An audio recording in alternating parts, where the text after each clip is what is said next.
Alright, this is the Alabama Focus Camp, is what I've been calling it, for reasons that may or may not become clear. The short version is you're going to pack a bunch of villagers in a small area of non-spawnable blocks or spawn-proofed sections. And then the only spawnable area is going to be the roof, which you turn into just a basic water collection system. So I'm not rebuilding this. I've built a bunch of these. I don't even play Minecraft anymore. This is a starter world. I have a job. Life is too fucking short. I'm not rebuilding this. So I will describe how it's built, and if you figure it out or want to try it, then try it. If you don't, then don't.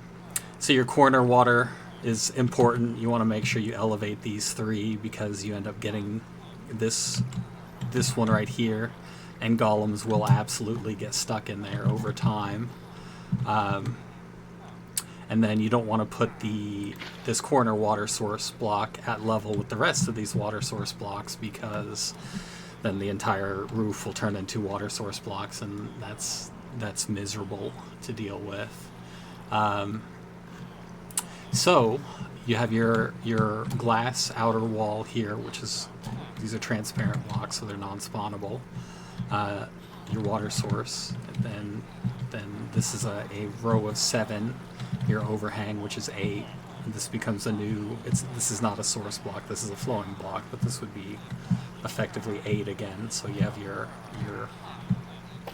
next 7. And then another 7. These need to be in series of 7 until you get down to your bottom one here. So you'd have 1, 2, 3, 4, 5, 6, 7, 8. This center block, you don't need to have water reaching it. You don't need a hopper there either. You might as well just put your pole there, and then stack your lava source block there on the top. And then you can hold up flowing lava with wooden signs, because this is fucking Minecraft, and it works, so might as well do it that way. I think also open gates work. They might catch fire. I don't remember. If they do, you can use nether brick gates.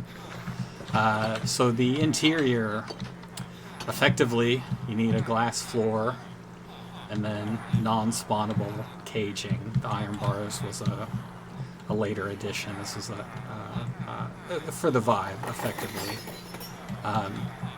Some of your job blocks are not transparent, so you end up having to. You can't cover these because the stupid fucking villagers get confused, and then. Short version, you need an air block here, and then another block on top, and then a half slab above it, and then this will keep the golems from spawning on the inside. Your other job blocks that are transparent, you don't need to do anything with. You can just have them be normal. That's all the rest of these. Even the composters, you're all of them. You can choose whatever balance of dudes you want. I have mostly librarians here in the back. I haven't upgraded all these because I just haven't, but the ones I like, I've got a sign for, and it helps. And you can do other ways of marking villagers in here for what they sell. Like I had one where I used a piece of carpet if they sold glass, that sort of thing. You can try and squeeze this tighter and get this empty block here out and fit more villagers in a more compressed area. I don't know how much that will interfere with them talking to each other. So this whole thing runs on gossip, effectively. When your villagers talk and gossip or whatever, they rack up a social score, and when I'm not exactly sure how all this works, but when that reaches a certain level, then an iron golem is spawned in the vicinity. And since the only spawnable area is this waterlogged roof, they all spawn up here, and then they all flow down here into our lava smelter there. There's no way to turn it off. There's no on-off switch, effectively. You can pick up the lava source block and then you will just accumulate a bunch of golems that will all just kind of stand there and look at you when you walk by. So yeah, it's got upsides and downsides. The downside, I mean, this is obnoxious to listen to. This is miserable. Just miserable to listen to. Also, the one size smaller, you don't end up with this extra rows here on the side. But if I had off-centered my door correctly, then I could have added another villager per row. Who cares at that point? I don't care at that point. It's fine. It works. It works well enough. It generates more iron than I could ever use. This is just from this morning, and I think it's not even noon yet. Or it's probably just past noon with two blocks. Yeah, so that's noon, basically. Or two stacks of iron, rather. You get like 3 1/4 stacks of iron per in-game day, so every 10 minutes. If you sleep on time, you'll get more iron, because this won't run at night because they're all sleeping. But otherwise, the major perk, you don't have golems wandering around an area, for better or worse. They end up getting used for more useful purposes. But the real perk of this is you get the merchants. These are all useful merchants that you can do things with depending on what you want. I used to have lots of melons and never enough farmers, and eventually I started building this style design, and I can now ratio out however many farmers I want, however many fishermen I want. In a previous world, I had a guardian farm, and that generated a ton of fish, so that ended up making a rack of these fishermen worth it. These guys are always worthless, in my opinion, but hey, for the aesthetic or for the vibe, I will eventually, if I come back to this world, I guess unlock the cartographers. They're not too bad, but the rest, not the armor smiths so much. I have a lot of the weaponsmiths and the toolsmiths are the real MVPs of all this, because you just get lots and lots and lots of iron for lots and lots of emeralds. I never found the zombie trade, the zombie discount, to be particularly worth it. I just didn't think that it was worth the investment or messing around with it. I had one mob wandering around in my trading hall. And I like to flip to peaceful. I have a job. I work 40 hours a week. I don't need the excitement of playing in hard mode or whatever. That's for y'all youngins these days. I just like to chill out and have my lots and lots of iron that I can sell for. And the other thing, I don't particularly like hunting for diamonds, so you know what, buying tools and like all these are bought. I haven't enchanted these yet, but buying tools is just a lot easier than going diamond hunting. And your villagers are never going to run out of diamond weapons or diamond tools or whatever. And if you have your grindstone, you can strip the enchants and re-enchant them however you want, And you know what? This is also when you have everything set up with mending, right? Which I think I do have on a couple of these pieces. I haven't done the pants or the legs yet.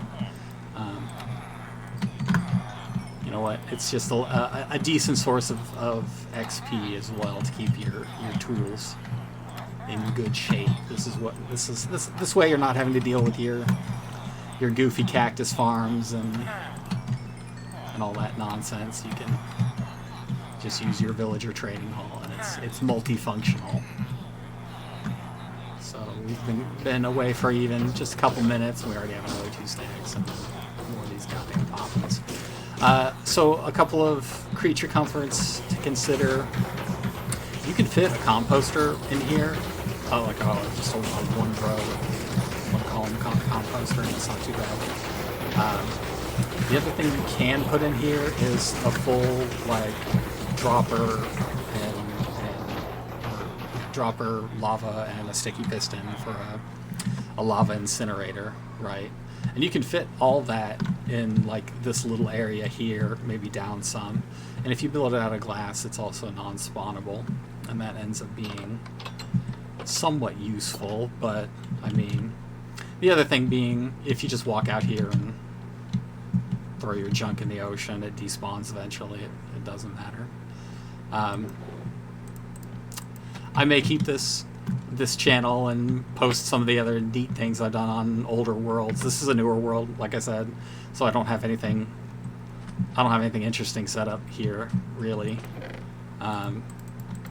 Otherwise to show off, but yeah, that's it. The Alabama Focus Camp. Oh, breeding these. You know, a lot of people like their villager breeders. I think they're a hassle, and I don't have the patience just to wait for them to figure out where a fucking potato goes or whatever. So, really just a couple of small farms, and then throwing stacks of potatoes or the beets, I think, end up being pound for pound easiest, but carrots are also fine. Carrots or potatoes, or you can go through all the grief of doing wheat and turning it to bread. That works just as well. And if you throw your stacks of food at your sardines or whatever, they will redistribute the food and inbreed themselves until all the beds are full. And then otherwise, like, the only annoying part is this. The cows for your librarians, right? And then your sheep for beds. But the upside being, once you have your initial 40 iron for your 8 hoppers and the lava source, and then a handful of villagers, they will start spawning in golems for more iron, and then you can turn those into shears, and then you don't have to kill the sheep. And you can also go hunting for iron, but that is tedious and annoying as well at times when before you have nice tools, which I do not consider these nice tools yet, and I don't even have netherite on this world. So yeah, it comes with upsides and downsides. I consider the major downside, it's annoying. It really is. But the upside, I mean, it's infinite of whatever you want to buy, and near infinite of whatever you want to sell. Not infinite, but you know, there's more than you could ever want to buy here. More, unless you're doing some, you know, 10,000 melons an hour kind of thing. You can whatever melon farm you're going to buy, you're going to sell to all your farmers in here, or you know, use a different ratio of farmers, however you like, whatever ends up being more useful to you. So yeah, I think that's that. The perk of having lots of librarians, you do eventually get all the trades you want. It's easier than one guy and dropping and picking the thing up over and over and over again. And just make sure you label them. That's what makes the signs nice. So yeah, these do have to be up. I think if you put these on the inside, then they don't. You can't put them on both sides for each villager, so they do need to be up on the top. Other than that, if there are any questions, leave those in the comments below. Like, comment, and subscribe. I don't know if I'm keeping this. I don't know if I'm going to show off some other machines from other worlds. I have a obsidian generator that was kind of nifty that I made. That's an original design that I might show off. So I don't know if I'm going to do that next or let this go, because this has also been an incredibly tedious fucking process just to make a YouTube video that's not going to earn any money. So that's another way of looking at this. So yeah. Have a nice day. Have a great weekend, and thank you for watching.